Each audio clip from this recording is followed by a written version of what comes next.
Si vous ne le saviez pas, mon vrai nom est Taïsir, fils de Saïd, fils d'Ali, fils de Hassan, du clan d'Abu Saada, descendant d'Ismaël, le fils de Hagar, femme d'Abraham. Le cours débute et Tass a beaucoup de choses à leur enseigner car lui-même a dû beaucoup apprendre.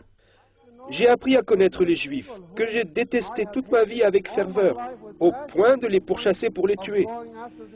Je n'avais qu'une seule passion, tuer les Juifs.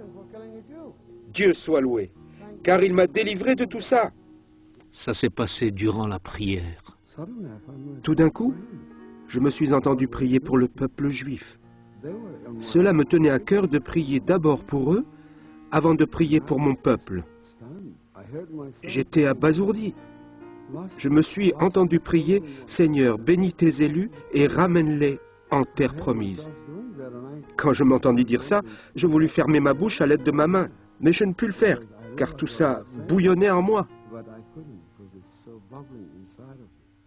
En son fort intérieur, Tass eut un désir de se décharger de cette haine contre les Juifs.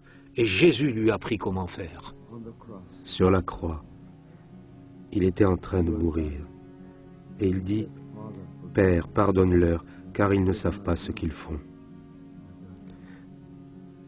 Voici mon modèle. S'il a pu pardonner autant, je peux pardonner si peu. Tass fut invité à raconter l'histoire de sa vie lors d'un dîner réunissant Juifs et Arabes à Los Angeles. Sur le podium se trouvait également Moran. Il leur parla de ses amis tués lors d'un attentat suicide durant la guerre. Après avoir terminé son histoire, il retrouva ses amis. Et là, Tass s'approche de moi et il me dit « Bonjour, je m'appelle Tass Abu Saada. » Et je lui réponds « Enchanté de faire ta connaissance. » Mais dans mon cœur, je me dis « Qu'est-ce que tu veux de moi ?» Alors il me regarde droit dans les yeux et il me dit « J'étais un combattant du Fatah. » Et quand j'ai entendu prononcer le nom de Fatah, qui est la branche armée de l'OLP, j'ai fait un pas en arrière. Et je lui dis, je veux te dire quelque chose. Il dit, oui, je veux que tu saches que je t'aime. Et moi, j'étais sous le choc. À ce moment-là, le président de la réunion nous a demandé de nous réunir en petits groupes de 4 ou 5 pour prier ensemble. Et voilà, je me retrouve assis là, juste à côté d'un ancien combattant du Fatah. Et nous prions pour que nos cœurs se réconcilient. Et nous prions dans les larmes, et nous pleurions.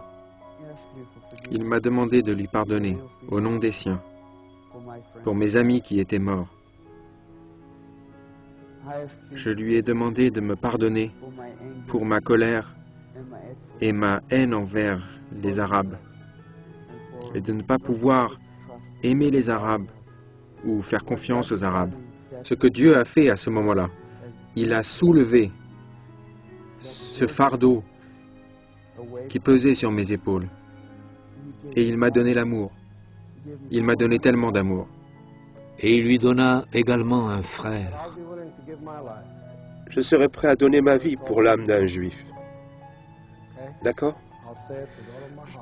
Je vais le redire avec tout mon cœur, parce que je connais le cœur de Dieu pour ces gens. Et si je veux obéir à Dieu, il faut que je fasse ce qu'il me dit de faire. Tass est prêt à mourir pour moi. Et cet amour est plus fort que celui d'un frère. Un homme capable de sacrifier sa propre vie pour sauver celle de son frère. Cela représente tout pour moi. J'aime Tass, j'aime sa famille, et je suis prêt à faire la même chose pour lui. C'est mon frère. C'est mon petit frère. Il représente tout pour moi. C'est ça la paix de Dieu. Personne ne peut accomplir cela entre deux ennemis, des ennemis féroces. Moran rencontre souvent des Arabes, ce qu'il fera tout au long de cette journée en Californie. Cela reflète Moran rencontre souvent des Arabes, ce qu'il fera tout au long de cette journée en Californie. Cela reflète exactement ce que fait Tass qui essaie d'atteindre le plus de Juifs possible. Tass se sent poussé à le faire. Notre peuple, le peuple arabe et le peuple juif, nous désirons tellement être acceptés. Et lorsqu'ils voient un Palestinien qui les accepte, ou un Israélien qui accepte un Palestinien ou un Arabe, ils y trouvent quelque chose. Ils y trouvent une alchimie qu'ils n'ont jamais connue auparavant. Bonjour. Sabah Acher. Boker Tov. Et buenos dias, et c'est tout ce que je sais. De nombreux participants sont d'anciens musulmans ayant quitté l'islam. Certains ont dû souffrir du rejet de leur famille et de leurs amis. D'autres, par peur de représailles, n'ont pas voulu montrer leur visage. Moran est sensible à leur situation. Juifs et Arabes prennent beaucoup de risques en suivant Jésus. Si je dis à ma famille que je crois en Yeshua, pour beaucoup de Juifs, ça va être comme si je trahissais la foi juive, parce qu'ils ne savent pas que Yeshua est le vrai Yeshua, le vrai Jésus. Des hommes méchants se sont appropriés son nom et ont fait des choses horribles. J'ai dû mettre en péril mes rapports avec ma famille. Et c'est ce qui compte le plus pour moi, c'est mes rapports avec mes parents, avec ma famille. Je les aime beaucoup, mais j'aime Dieu plus que toute autre personne. C'est un sentiment partagé par beaucoup de gens aujourd'hui qui ont trouvé la paix et ne veulent pas la perdre. Je ne parle pas aujourd'hui à des Arabes, je parle à des frères et sœurs en Christ. Je ne peux pas nier ce que Yeshua a fait et ce qu'il continue de faire dans ma vie. Un seul corps, un seul esprit, un seul Dieu, un seul amour. Lorsque Tass et Moran rompent le pain ensemble, cela représente quelque chose pour eux. Amen. Amen. Et le temps qu'ils passent ensemble représente encore davantage. Le falafel était un peu sec et j'ai failli m'étrangler. Tu m'as demandé si je voulais un verre d'eau, tu te rappelles? Oh, je me souviens de ça très bien. Quand tu es venu avec le verre d'eau, tu te rappelles ce que je t'ai demandé de faire? Tu m'as dit, tu bois d'abord. Tu bois d'abord, après je bois, je suis pas fou. Ils partagent de beaux moments ensemble, mais aussi les mauvais moments, les mauvaises nouvelles. Tous deux se désolent pour leur peuple là-bas au pays.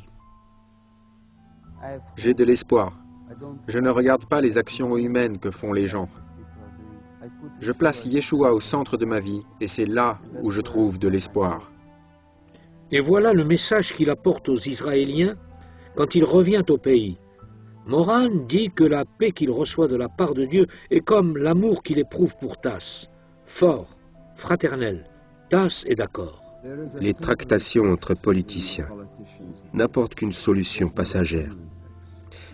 Il ne s'agit pas d'une solution permanente, mais quand les Juifs et les Palestiniens se rassemblent au nom de Dieu, du Dieu véritable, la solution est permanente.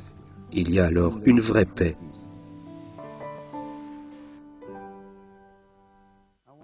Je veux lancer un défi à chaque personne, de ne pas croire ce que je dis, mais de dire tout simplement, Dieu, si tu es là, révèle-moi ta présence. Si ce n'est pas vrai, il n'arrivera rien. Si c'est vrai, toute votre vie changera. Alors, Tass, qu'en penses-tu? Si Dieu peut provoquer ce changement dans le cœur d'une personne aussi insouciante que moi, je pense qu'il y a de l'espoir pour n'importe qui.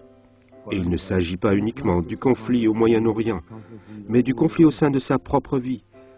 Quelles que soient les circonstances, la situation, Dieu a dit, « Je suis toujours là pour vous, cherchez-moi seulement. » Je prie, Seigneur, pour notre peuple, israélien et palestinien, car nous sommes un en toi, car tu es notre paix et tu as brisé le mur qui nous séparait. Nous sommes tellement impatients de voir la paix atteindre Israël et Ismaël. Seigneur, tu nous as réunis en tant que frères et sœurs.